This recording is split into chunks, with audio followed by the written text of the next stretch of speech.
You mean to tell me that Joe Rogan is helping Joe Biden become the next president? When you're having Trump on. I don't know. Okay. The look, I don't know. Maybe. Looks like you got something. Maybe. Okay, good. That's good. I think that's... look, at a certain point in time, it's just like, it would be interesting to hear his perspective on a lot of things. I would like to know, what is it like when you actually get into office? I would like to know things like, what is it like versus perception? Yeah. What is it actually like when you get in that building? Like, what are you greeted with? When do you know that people are fucking with you? When do you know that the intelligence agency is lying to you? Like, when you decided to fire Comey, what was the thought? How much did you know?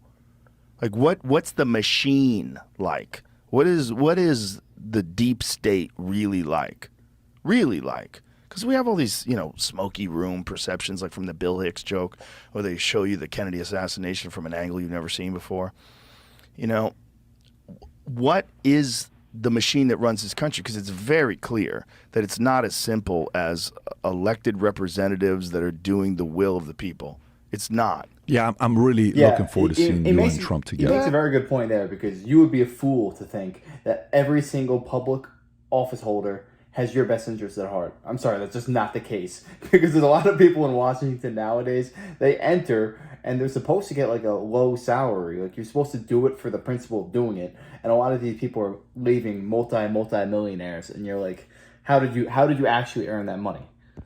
You keep pushing that. I think, okay, I'll tell you from my perspective, like, on why you ought to consider it when you do it. I'll just give you my... Okay. Just so you know, he and I don't speak. It's not something that is like, hey, his camp saying go in there and do this and do that. No, I've never interviewed the guy, so it's not like I'm, lobbying for it.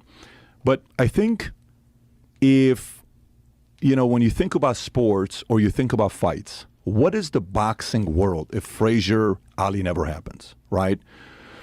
What is the UFC world if DC John Jones doesn't happen, or Khabib Conor doesn't happen, and they're both at their peak and those fights don't happen? We can go on with sports, with baseball, with, interviews of Oprah Winfrey, Michael Jackson. You go look at, some of these things that happen with Larry King or her and, a bunch of different guys. He's a guy that's probably the most misunderstood by a side, and a guy that... How do you think he's misunderstood? In what way? I think the media has really painted this guy to be evil. I like to talk to people I fully disagree with, and I think they're delusional in certain areas to understand, like, what makes you believe what you just said. Right. Like, I don't understand what you just said. Right. Tell me how you could be that convinced you're right, right? Right. Cenk was on the podcast yesterday, and Cenk is convinced he's a better businessman than Trump. I mean, how could you say something? But he's convinced. And he says, no, he's a loser. Trump's a loser. I said, dude, what do you mean there's only two things he's won in his life? I said, there's only two things he's won in his life? Yes. Yeah, there's only two things he's ever won in his life. And this is the second time Cenk... Even if you hate Donald Trump, you can't say he's a loser, because the guy's one of the most popular men in the face of the planet. He's a billionaire. He's got all these things. You can't call him a loser. I mean, any rational human being. I don't care if you hate the guy, but you have to respect him. Having a conversation together. Politically, we're on very different sides. I'm just trying to find out, why do you think this way, right? And he says, yeah, only two things. He's a great marketer, and he did this. I said, first of all, 15 years, apprentice. Good luck. Go do. No, he had great producers. I don't care if you have the greatest producers in the world. You can hire any producers Joe has and go try to match Joe's numbers with podcasts. Yeah, because it's his producers. No, it's a lot of work. 15 years. Book. How many years does Art of the Deal does? Well, yeah, but Pat, imagine if you started with $430 million. You would have been richer than him today. I said, $430 million. What's this $430 million? He got $430 million. Are you like counting in today's money versus, well, it's estimated this. Okay, he got $1 million, he got $14 million, no problem. He got family money. I'm willing to make the case that you are more likely to screw up your life if your family gives you money. He says, what do you mean? Yeah. I said, so I went and studied. I got 4 kids now. We're going, we've done estate planning multiple times, but now I just sold the insurance company, so I have to sit there and see, what am I going to be doing with some of this money that came out of nowhere? Goldman, Morgan, estate planning. Do we do this? Do we do that? Let's go study it. We put our research team, go find out who did it right out of all the families. Okay. The Medici family, 7 generations, they kept the wealth. within the family. What are they doing? And boom, boom, boom, boom, boom. Great. Vanderbilt family, the money lasted one generation, maybe two. Like when, Anderson Cooper's mom's like, look, we're Vanderbilts, but you ain't getting nothing. You got to make your own money, right? Okay. The Rockefeller family, they're at 3 or 4. Okay. We can go through all these families. Most of them that get a lot of money, the kid becomes a what? Drug addict, drug dealer, spoiled. They don't work. They're not this. They're not that. Right. Okay. So let's just say he did get the money. And also, you have to. And he still doesn't do the fact that those people who won the lottery, for instance, they just randomly get $100 million, $50 million. Look up right now. Lottery winners, where are they now? It is insane the amount of people who are depressed, kill themselves, do all these terrible actions because they lost all the money. It goes quickly. And he doesn't do alcohol, and his vice is women, and he works his ass off in business, and he makes it where he makes it to. Yeah, it's very easy to make the argument that actually if you do come with money, it's a harder life than a person that doesn't get money, to have that drive and ambition. Not necessarily it's a harder life, to have that fire, the ambition that, you can't teach that. You either got it or you don't have it, right? Okay. So then we go into politics. So let me get this straight. This guy wins in New York. He becomes a billionaire. He wins on TV. He's won with women. He's partied with everybody. In 1988, he's doing an interview with Oprah Winfrey, and Oprah Winfrey says, hey, you sound like you're going to run for office. No, I have no interest, but if I ever did, I'd win. Okay. I love that. Then mentality. He runs. Everybody thinks it's just a marketing deal that he's doing. And then when he wins, I don't know if you remember when he walked down, he's like, even him himself, they were kind of like surprised. Babe, we just won. Right. And the day before, the odds were if you bet $100, you'd have to bet $350 to win $100 on Hillary. But if you bet $100, I think you win $550 with Trump or some number like that. The underdog won, the greatest underdog of all time of politics, right? Okay. So let's fast forward 20 years from now. Let's go to 2043. We're doing a podcast, you're 75. Okay? I don't know if you're doing podcasts, but that'd be one hell of a podcast at 75.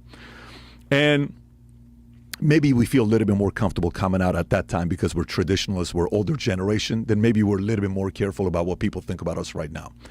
But at 75, we look back and we look at the list of podcasters. Who are the greatest podcasters of all time? Joe Rogan at the top, GOAT. Who's the greatest this, that? And he's like, dude, but he never interviewed that guy Trump. I'm going to be like, what are you talking about? Wait, let me get this straight. The greatest podcaster of all time never interviewed Trump at a time that he didn't do that? Dude, that's crazy. I don't believe it. Why not? It had to be personal. It had to be this. So to me, it is kind of baffling. I think the guy that's going to interview him in a way that nobody else is going to interview him, you're going to ask some questions that you want to know about. Like, hey, what happened with JFK? Are we really going to find out? Can you commit to us? Are you going to come out with the files or no? So I really want to know. Last time you said you did, but you only gave us 80%. Are we going to get the other 20%? Aliens. What the hell is going on with these aliens? Are we going to know or no? Can you give us a glimpse? Do you think we should know? I don't think he'd tell you anything about that. But what I'm saying... I think that would be a wasted time. Yeah, but what I'm saying is whatever angles you choose to take, right? Okay, it's your show. You get to take whatever angles you want to take. I think it'd be very weird to look back. There's going to be no mainstream media 20 years from now. You know that, I know that. To look back and say Joe never interviewed Trump, that's kind of weird. So that's my pitch to you. Good, I like weird. You like weird? I like things that are weird. I don't know about that. I think one. Why don't you interview him? Why don't I interview him? I think if I give you my assessment on why. Have you ever tried? I'll give you my assessment on why I think. Okay. I think if he's him, okay, you're here, Joe. Everybody else is below you. In this space, not mainstream. In mainstream, he'll do Tucker. He'll do, Hannity. Megyn Kelly, whatever. I don't know if he's done Megyn Kelly. He hasn't done it, but he'll do Tucker. He'll do Brett Baer. He'll do Hannity. He'll do all that stuff. But in this lane we're in, you have to do you first. Then comes everybody else. He can't do that. So I think we come after you come. But if I'm his advisor, I would advise him, you can't go to anybody else unless you go to Joe first. And I'm telling you, from a perspective of if I'm his counsel, I would say you go to Joe, then you go XYZ. Everybody else is XYZ Joe. You're Joe. Everyone else is XYZ. He's right on the money about that, because after Joe Rogan, there's a huge drop-off when it comes to credibility and trust, because Joe's audience is just incredibly loyal. So it makes sense. And he's a podcaster himself, so that's got a lot of integrity saying that, because he's not putting himself up there. And I think he knows that, and I think the person in control right now is not him. It's you. Like, the person in control with Hunter is Hunter's camp, not you. Do you know what I'm saying? Mm-hmm. Hunter, no, Joe, whoever gets to say no, they're in control. Right. So, but from your perspective, what's going on in America today, I would say if you don't do the podcast with him, you're helping the establishment and you're helping a guy named Joseph Biden. I think you're helping that person. That's kind of weird. But indirectly in your mind, you're helping Joseph Biden win by not interviewing Trump. Did you come on this podcast specifically to try to get me to interview Trump? No, you brought up Trump multiple times. I never brought it up. It seems like you did. I think you did. I could tell you, Joe, don't go live with this podcast. And keep it until after you do Trump's interview. And then say, Pat told me don't do it, and then they're going to release this, even if it's 3 months from now. I wouldn't care if you did that. Your guys support, I respect. I love the work you're doing. I'm talking to you as if the camera's not on right now. Don't go live with this. Go live a week after Trump. And we can date it right now. We can show the phone. It's 3/12, August 2nd, Wednesday. Okay, here's camera. If you don't go live with this until after Trump, I don't care. Well, I'm going to go live. I'm just saying to you, from my perspective, what I'm trying to tell you is I don't want you to think there is my purpose of being here in Austin. I've been working on a gift for you for God knows how long, which at the end of the podcast. What he's basically saying is he's not from Trump's camp. He just wants to see it as an independent party. He wants to see this conversation. And I mean, don't we all? I think every single person would tune into that conversation, see what the heck they're going to talk about. The greatest interviewer and probably the most polarizing man on the planet today. Anyone that says, no, he should not interview him, I have serious umbrage with that. Every single person should have the opportunity to speak for themselves and get their ideas out there. I love how he's taken this conversation and he's pushing it out to the forefront, because I would absolutely love to hear this conversation. I would definitely tune into this. Now I'm kind of curious though. Do you guys want to see this conversation? And would you tune in for it? Let me know in the comments. And if you enjoyed, make sure to smash that like, comment, subscribe. And take it easy, y'all. Till next time.